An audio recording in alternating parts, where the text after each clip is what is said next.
Hey guys, আমি স্বর্ণাঙ্ক and welcome to the new episode of my channel। তো এখন আমি এই ভিডিওতে একটা ইন্ডিপেন্ডেন্ট শর্ট ফিল্ম আসছে, সেই সিনেমাটার টিজার রিলিজ করেছে। টিজার নিয়ে এই ভিডিওতে কথা বলবো, মানে ভালো খারাপ দিক এই সমস্ত দিক নিয়ে কথা বলবো। তো প্রথমে সিনেমাটার ব্যাপারে খুব অল্প সময় নিয়ে একটু ডিটেলসে বলে দিই।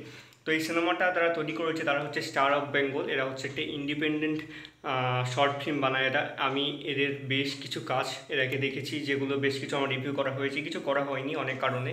তো সেগুলোর আমার বেশ কিছুগুলো কাজ ভালো মনে হয়েছে, কিছু ঠিকঠাক মনে হয়েছে। তাদের কাছ থেকে সবসময় আমি একটা ভালো কিছু করার আশা করে থাকি।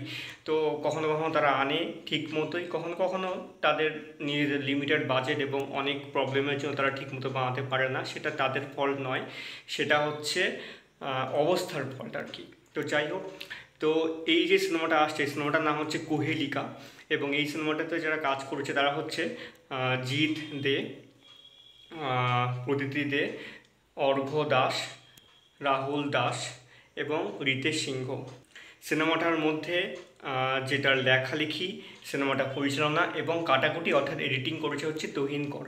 তো টিজারটা কেমন হলো এবার যদি বলি, তো ইন্ডিপেন্ডেন্ট শর্ট ফিল্ম যখনই আসে তখন আমরা সবসময়, আমি এই জিনিসটা চেষ্টা করে থাকি যে তাদের কাছে তো সবসময় একদম পুরো বিশাল ব্যাপার স্যাপার থাকে না, খুব অল্প জিনিসপত্র এবং খুব অল্প এই সমস্ত কাজগুলোর মধ্যে, এবং বাজেটটা খুব কম থাকে, সেগুলোর উপর তারা সেই কাজগুলো করার চেষ্টা করে থাকে। এবং কখনো কখনো তারা বেশ ভালো কিছু কাজ তৈরি করে ফেলতে পারে, কখনো কখনো হয়ে ওঠে না। তো এইটা সবসময় আমি দেখে সেগুলোকে কতটা ভালো কতটা খারাপ সবসময় এই জিনিসগুলোকে দেখেই বলার চেষ্টা করি। তো এই সিনেমাটার টিজারটা রিলিজ করেছে। টিজারটা আমার কাছে বেশ বড়ই মনে হয়েছে। শর্ট ফিল্মের টিজার সম্ভবত টিজার লেভেলে যখন কাজ আনা হয় তখন আমার মনে হয় এটা আরেকটু ছোট করে আনার প্রয়োজন ছিল। 1 মিনিট 38 সেকেন্ড মতো দেখলাম, সেটা যদি আর একটু ছোটো থাকতো তাহলে টিজ করা যে ব্যাপারটা থাকে ছোট অংশের মধ্যে, সেইটা হয়তো আরেকটু ভালো হতে পারতো। তো এখানে একটা ছেলে রয়েছে, সেই ছেলেটার হচ্ছে জীবনে দেনা পাওনার প্রচণ্ড প্রবলেম, এবং তার হচ্ছে বেশ কিছু সময় ধরে সে নিজেদের ইএমআই থেকে শুরু করে আরও অনেক প্রবলেম ভুগছে। সব থেকে বড় কথা, এক কথায় যদি বলি, যে তার টাকা পয়সা খুব প্রয়োজন। তো এই যে অবস্থাটা, সেটা তার কিভাবে হলো, কেন হলো, নর্মাল যে সমস্ত ঘটনা আমরা দেখি সেখান থেকে হলো না অন্য কিছু। এবং এই সমস্ত ব্যাপারগুলোর মধ্যে দিয়ে সে টিজারটার মধ্যে দেখা যাচ্ছে সে আত্মহত্যা করতে যাচ্ছে, কিন্তু সেই সময় তার জীবনে একজন বলছে সে যে তোর জীবন থেকে সব কিছু আশা ভালোবাসা বেরিয়ে গেছে, তো টাকা পয়সা না থাকলে এই সমস্ত কিছু থাকে না। তখন ওই ছেলেটা যখন বলে, তখন সেই ছেলেটা ওই ছেলেটাকে একটা আংটি দেয়। তো এই আংটিটা কেন দেয়, সেটার পিছনে কি তার কোনো ব্যাপার রয়েছে নাকি অন্য কিছু ঘটনা রয়েছে, এবং সেই সাথে সেই ছেলেটার একটা লাভ অ্যাঙ্গেলও কিন্তু দেখানো হয়েছে, তার প্রথম দেখা এবং তার পরের দিন একটা দেখার ব্যাপার স্যাপার সম্পর্ক এখানে ছোট্ট একটা হিন্ট দেওয়া হয়েছে।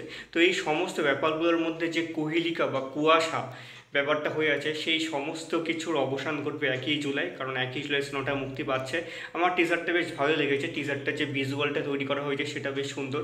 টিজারটার মধ্যে যে সাউন্ডটা দেওয়া হয়েছে সেটাও বেশ ভালো, এবং ওভারঅল যে ক্যামেরার কাজ করা হয়েছে সেটাও কিন্তু বেশ সুন্দর। এটা একটা ইন্ডিপেন্ডেন্ট সিনেমা হিসেবে কিন্তু বেশ ভালো একটা তারা তৈরি করতে পেরেছে পুরো ব্যাপারটার মধ্যে, সেই জিনিসটা আমার বেশ ভালো লেগেছে। এবং ওভারঅল আমার টিজার লেভেলে এই কাজটা কিন্তু খুব সুন্দর লাগলো। ট্রেলারটা সম্ভব তারা আনতে উপরে না আনতে পারে, তারা এখন জানে কি করবে। তো 1 জুলাই সিনেমাটা কিন্তু রিলিজ হচ্ছে, দেখা যাক সিনেমাটা কেমন হয়। তবে এই কাজটা আমার মনে হয় এর আগে যে কাজটা তারা করেছে, কেস নাম্বার 50 ওয়ার্কমেন্ট্রো রয়েছে তাদের কাজ, এবং আরও বেশ কিছু কাজ তারা করেছে, বেশ কিছু শর্ট ফিল্ম, যেগুলো তাদের বেশ ভালোই কাজ ছিল আমি বলতে পারি। তো এই কাজটা মনে হয় সেগুলো থেকে একটু অন্যরকম হবে। অভিনয়টা এইটুকু জায়গার মধ্যে যেটুকু দেখতে পেলাম সেটা আমার বেশ মোটামুটি ঠিকঠাকই লাগলো। এবং এখানে একটা এনভায়রনমেন্ট যে তৈরি করার মতো ব্যবস্থা রয়েছে, সেখানে একটা জায়গা দেখা গেল, সে একটা এমন একটা অবস্থা রয়েছে যেটা একটা ফ্যান্টাসি অবস্থা অবশ্যই বলা যেতে পারে। সেই জায়গাটা কিন্তু তারা যে ভিজুয়ালটা দিয়েছে সেই কিন্তু দেখতে বেশ ভালোই লাগছে। তো সিনেমাটার মধ্যে এই পুরোপুরি ব্যাপারটা বোঝা যাবে যে সেগুলো কী এবং ওভারঅল ব্যাপারটা কী হতে চলেছে।